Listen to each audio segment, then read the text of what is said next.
Elvis vai mandar lá no segundo pau, bola mais aberta, toque de cabeça, sobra na boca do gol, chute, é gol! É gol, é gol, é gol, é gol, é gol, Brandão! Gol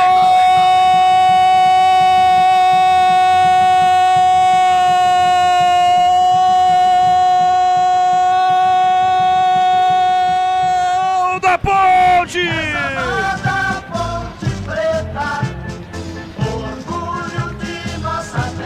O primeiro gol de Brandão com a camisa da Macaca!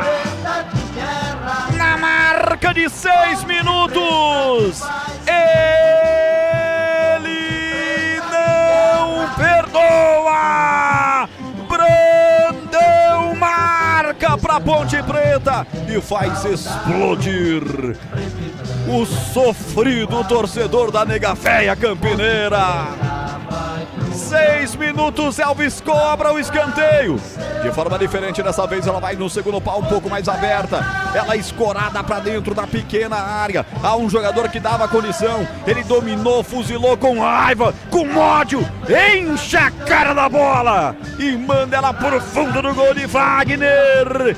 Fica caladinho Germano Kruger. Fica caladinho Germano Kruger. Porque Brandão, e eu nunca pensei dizer isso, você é fatal, letal, você é o tal Sayuruka, Sayuruka, Sayuruka. Quem sabe este é o gol que abre as portas da artilharia para você.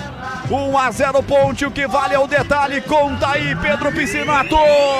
O detalhe foi a persistência do sistema ofensivo da Macaca. Um lance que parecia perdido, a Ponte Preta pressionou a defesa do Operário, acabou ganhando o escanteio. Mais uma vez na cobrança, o Elvis com muita categoria colocou a bola na cabeça do Lucas Cunha, que encontrou o Brandão sozinho dentro da pequena área. O Pablo, centroavante, muito experiente, não saiu, dava condição para o atacante da Macaca, e aí o Brandão de perna esquerda estufou as redes do goleiro Wagner para marcar o primeiro da Macaca na partida e o primeiro dele com a camisa da Macaca.